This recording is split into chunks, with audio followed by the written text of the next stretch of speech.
투자 아이스코어. 우리는 Find the Stock DNA입니다. 네, 여러분 반갑습니다. 이번 주에도 변함없이 수많은 정보들이 주식시장에 바로 반영이 되어서 또 주식시장이 많이 요동을 쳤습니다. 그 결과 또 우리의 투자 성과가 어떻게 되었는지 살펴보도록 하겠습니다. 먼저 크리스. 예. 이번 주는 저 성과 설명드리기가 좀 민망스럽습니다. 제가 이제 이 포트폴리오 운영 전략은요, 이제 코스피 200의 안정성과 코스닥 150의 좀 높은 보호를 이용해 가지고요, 그 수익과 안정성을 두 가지를 동시에 추구를 했는데요, 그게 오히려 큰 악재를 만들었습니다. 그래서 지난주에는 그 코스피 200에서 6종목, 그다음에 코스닥에서 5종목을 잡아 모두 11개 종목으로 포트폴리오를 구성을 했는데요. 이게 그 코스닥 종목이요, 이번 주에 아주 시장이 어려웠습니다. 그래가지고 계속 로스컷을 해가지고요, 결국은 파크 시스템 한 종목만 살아남았습니다. 그리고 코스피에서도 두 종목을 로스컷 하고요.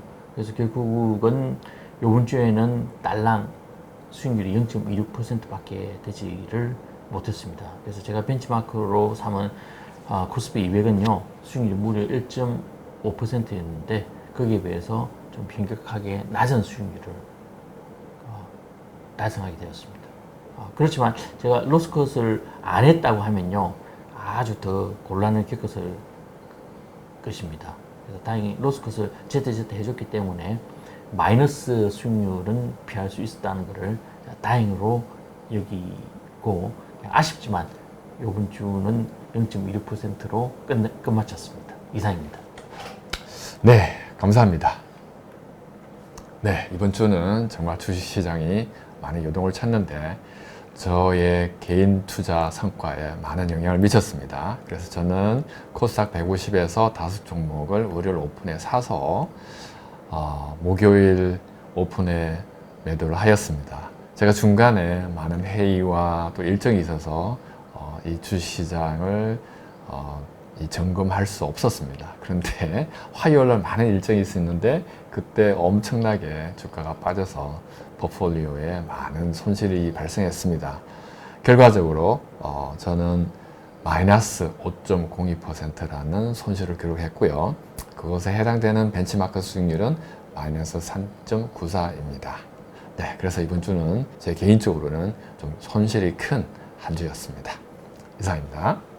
네, 민키입니다. 저는 요 몇 주간 꾸준히 해왔던 대로 코스피 200 종목 모델에 선정된 종목을 투자를 했고요. 모두 6종목이었고요. 두 종목을 월요일과 화요일에 각각 그 로스컷을 했습니다. 원칙적으로는 장중에 3% 터치하면은 하려고 했지만은 계속 와치하고 있다가 종가에 로스컷을 했습니다. 그리고 나머지 4종목이 수익을 기록을 했고요. 그래서 결과적으로 금요일 오픈에 매도를 했는데 총체적으로는 1.11% 수익이 났습니다. 그 기간에 코스피 200은 1.5%였고요. 그래서 플러스의 수익률과 그 다음에 1% 이상의 수익률을 기록하긴 했지만은 이번 주에 코스피 200의 퍼포먼스는 따라가지 못하는 약간의 아쉬움은 있었습니다. 네, 이상입니다. 네, 감사합니다. 자, 그러면 우리의 모델 포트폴리오 성과를 또한 살펴보도록 하겠습니다. 민키? 네, 이번 주는 또 간만에 보기 좀 드문 그런 시장의 모습을 보였습니다. 그러니까 무슨 말씀이냐면은 그 표에도 나와 있지만 코스피 200 같은 경우는 지수가 그 월요일부터 금요일까지 1.5% 정도 상승했는데 반면 코스닥 150은 마이너스 1.83% 하락을 했습니다. 그러니까 갭으로 따지면 3% 넘게 두 양 시장 갭이 벌어졌는데 이런 일은 보통은 잘 일어나지 않는 현상입니다. 네. 그리고 KRX 300은 한 1.17% 플러스였으니까 아무래도 이거는 비중이 큰 대형주들의 영향을 따라서, 그러니까 상대적으로 플러스가 났다고 이게 보여지지만 이게 코스닥이 이렇게 약했던 것은 이제 전체적인 흐름을 봤을 때에는 그동안 테마를 이루었던 많은 중형 소형주 종목들이 좀 낙폭이 컸던 걸로 이해가 됩니다. 그러니까 2차 전지와 그다음에 반도체 관련해서 사실 연초부터 랠리가 좀 컸었는데요. 그걸 주도하던 종목들이 뭐 한미 반도체나 뭐 여러 종목들을 포함한 그 반도체 종목들, 그다음에 그 2차 전지 관련된 뭐 금양이나 에코프로나 이런 종목들이 지금 하락을 하면서 전체적으로 테마주들이 빠지고, 그다음에 거래소의 반면 이제 블루칩이라고 할 수 있는 뭐 건설주나 은행주 이런 종목들은 안정적이었거나 상승을 했습니다. 그래서 괴리가 좀 많이 벌어진 것 같고요. 그래서 그러다 보니까 아무래도 이제 모멘텀을 추종하는 우리 모델로서는 그 영향을 좀 받지 않았나, 저는 이제 그렇게 이해를 하고 있고요. 그래서 이제 결말 말씀을 드리자면은 그 코스피의 모델 P 같은 경우는 6종목이었는데 1.05%의 상승을 했고, 상대적으로 여기 종목들은 보시다시피 좀 대형주고요. 반면에 코스닥인 모델 D 같은 경우는 좀 안 좋은 성과, 마이너스 4.92%를 기록했는데, 여기 보면은 레인보우 로보틱스나 코스모틱스처럼 최근에 굉장히 많이 상승을 했던 종목들이면서 투자 유의 종목으로 지적된 영향이었을 수는 있는데, 그래서 낙폭이 좀 컸습니다. 그 외에 또 매지온도 있긴 했는데, 그래서 좀 그 상승폭이 좀 하락폭이 컸다고 생각이 되고요. 마찬가지로 모델 X 같은 경우에도 여기 보면은 금양, 또 현대 오토에버, 그다음에 포스코 DX, 그다음에 이제 삼성 SDS 같은 최근에 많이 오른 종목들이 다수 포진돼 있다 보니까 여기는 또 마이너스 8.51%를 기록을 했는데, 이런 현상은 좀 많이 이례적인 일로 보여지고요. 그래서 이거는 우리가 계속 좀 논의하고 추후에 어떻게 할 것인지에 대한 어떤 계획 같은 걸 좀 마련을 해야 될 필요가 있다는 생각이 듭니다. 이상입니다. 네, 감사합니다. 우리 모델 포트폴리오 D와 X는 큰 손실이 발생했고요. 또한 벤치마크 대비 낮은 수익률이고, 그 다음에 모델 P는 파스티브 1.05인데 아쉽지만은 벤치마크인 코스피 200 1.05보다는 좀 낮은 성과입니다. 네, 그러면 모델 포트폴리오 성과를 살펴봤고요. 이제 9월 15일자 아이스코어를 살펴보도록 하겠습니다. 네, 크리스? 네. 예, 9월 15일 오늘 금요일 날 계산한 아이스코어에 기반해서 코스피 200에서는요 모두 6종목이 매수 추천되었고, 네. 코스닥 150에서는 7종목이 매수 추천되었습니다. 그리고 네. KRX 300에서는요 이게 16종목이 모두 추천되었는데요. 지난주에 이어서 여전히 추천 종목이 상당히 좀 적은 편에 속합니다. 그래서 시장이 지금 뭐 거의 박스권의 바닥 근처에 와 있다라는 걸 바닥을 확인시켜주는 그런 장인 것 같고요. 그리고 또 뭐냐면 이 주도주가 상당히 많이 변화가 있었습니다. 그리고 또 아주 두드러지는 특징은요. 이전에는 KRX 300하고요. 코스피 200하고 코스닥 150에서 추천된 종목들이 서로 겹치는 게 상당히 많아 있었는데, 요번에는 KRX 300하고 코스피 200은 그래도 4종목이 같이 겹쳤지만 코스닥에서는 겹치는 종목이 딸랑 한 종목뿐입니다. 그래서 이거 보면은 이제 시장이 상당히 많이 변했구나. 그래서 주도 세력이라든지 주도주가 상당히 많이 변했기 때문에요. 다음 주도 여전히 굉장히 조심해서 투자를 좀 하셔야 되지 않을까, 이런 생각이 강하게 들고 있습니다. 그리고 리스크 매니지먼트를요 그 어느 때보다도 더 치밀하게 해야 될 한 주가 될 것으로 예상되어집니다. 이상입니다. 네, 감사합니다. 9월 15일자 아이스코어에서 추천한 종목들을 살펴봤고요. 그러면 이제 9월 15일자 아이스코어에서 추천한 종목들을 대상으로 어떻게 투자를 할지 그 전략을 살펴보도록 하겠습니다. 먼저 크리스 먼저 발표해 주실래요? 예, 저는 지난주에 제가 코스피 200하고 코스닥 150 동시에 출하를 했다가 상당히 좀 낭패를 봤기 때문에 이번 주는 어느 한쪽으로 포커스를 맞추겠습니다. 네. 그래서 코스닥 150이 상당히 좀 매력적으로 보이긴 하지만요. 좀 이 볼이 클 것 같아서 코스피 200에 나와 있는 6개 종목을 가지고서 포트폴리오를 구성하도록 하겠습니다. 네, 감사합니다. 그 다음 저는 계속해서 코스닥 150에서 추천한 종목이 7개죠. 이 7개를 균등 배분해서 매수하도록 하겠습니다. 그리고 제가 이번 주에는 일정 때문에 그 리스크 매니지먼트를 못했는데 다음 주에는 이 위험 관리를 잘 해서 로스컷이나 마이너스가 발생한 경우에는 로스컷을 해서 손실을 좀 줄여나가는 방안을 강구하도록 하겠습니다. 이상입니다. 네, 저도 지금 주도주가 좀 바뀌는 상황이어서 시장의 변화가 있을 거라는 예상이 좀 들고요. 그래서 좀 안정적인 수익을 추구하는 게 맞다는 생각에 코스피 200 그 추천 종목 6개를 투자하는 걸로 그렇게 하도록 하겠습니다.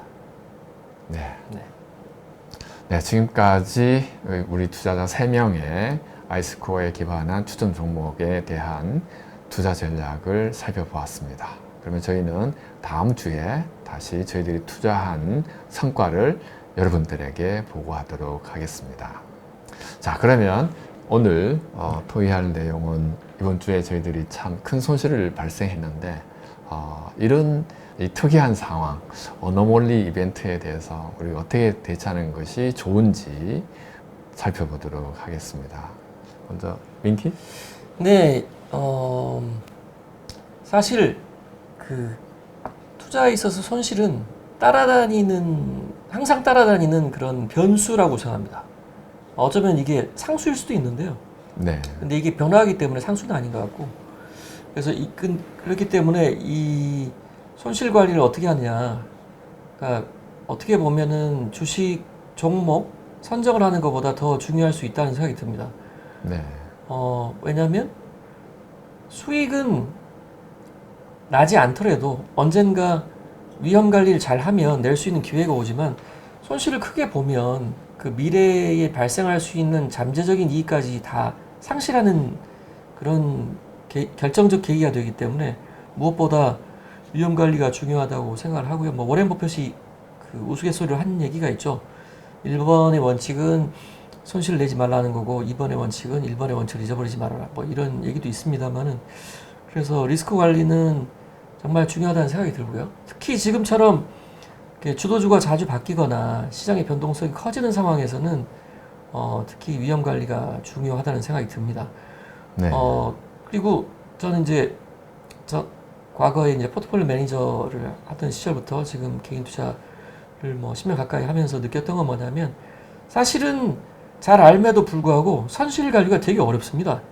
왜냐면은 이게 사람이 아무래도 감정의 동물이기 때문에 이익을 실현하는 거는 쉬워도 손실을 인식하는 거는 약간의 그 자기 부정하고 이게 연관되어 있어 되게 어려운 부분이라고 생각이 들고요.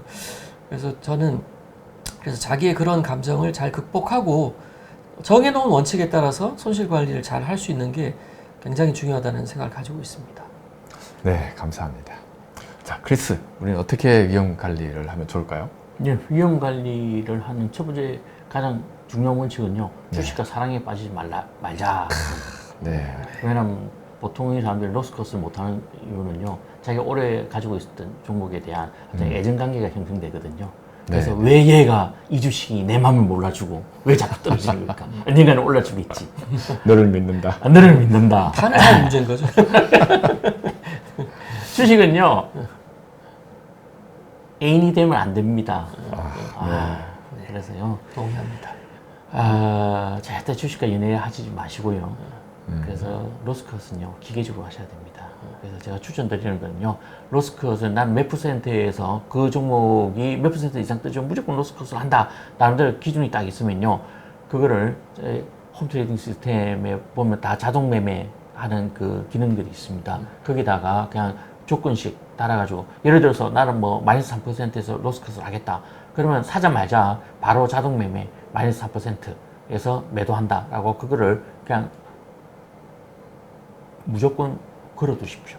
그러면요, 다른 일을 하다가도요, 잊어버렸다 하더라도 손실이 나면요, 마이너스 3% 정도에서 일단 끊어주니까, 나중에 자기가 대규모 손실을 낼 그런 뭐, 악재를요, 막아줍니다. 왜냐면 이게 돈을 잃지 않아야만요, 벌 수 있는 기회를 가질 수가 있습니다. 근데 너무 잃고 나면요, 돈을 벌 수가 없습니다. 그래서 주식과 산에 빠지지 마시고요. 로스컷은 기계적으로 하자 하는 게 제가 오늘 드리고 싶은 팁입니다. 네, 감사합니다. 저는 투자도 과학이기 때문에 위험 관리도 역시 과학적으로 해야 되는 게 맞다고 생각하고요. 또한 손실이 났을 때 우리가 이 멘탈 관리가 쉽지 않잖아요. 그렇기 때문에 역시 원칙에 의해서 과학적으로 또 기계적으로 위험 관리를 하는 게 맞다고 생각을 합니다. 그래서 나의 멘탈을 믿는 것보다는 이 사이언스를 믿는 게 낫기 때문에 기계적으로 원칙에 따라서 로스컷을 하고 위험 관리를 하는 게 맞다고 생각을 합니다. 또 그리고 크리스께서 말씀하신 것처럼 저같이 이제 직장인 같은 경우에는 회의도 많고 미팅도 많고 일하다 보면 주식을 못 쳐다봅니다. 그렇기 때문에 이 적금을 걸어서 자동적으로 위험 관리할 수 있는 것도 매우 도움이 될 것 같습니다. 네, 오늘은 위험 관리에 대해서 살펴봤고요. 자, 저희들은 이제 인사드리도록 하겠습니다. 결과보다 과정이 중요한 행복한 투자를 위하여! 감사합니다.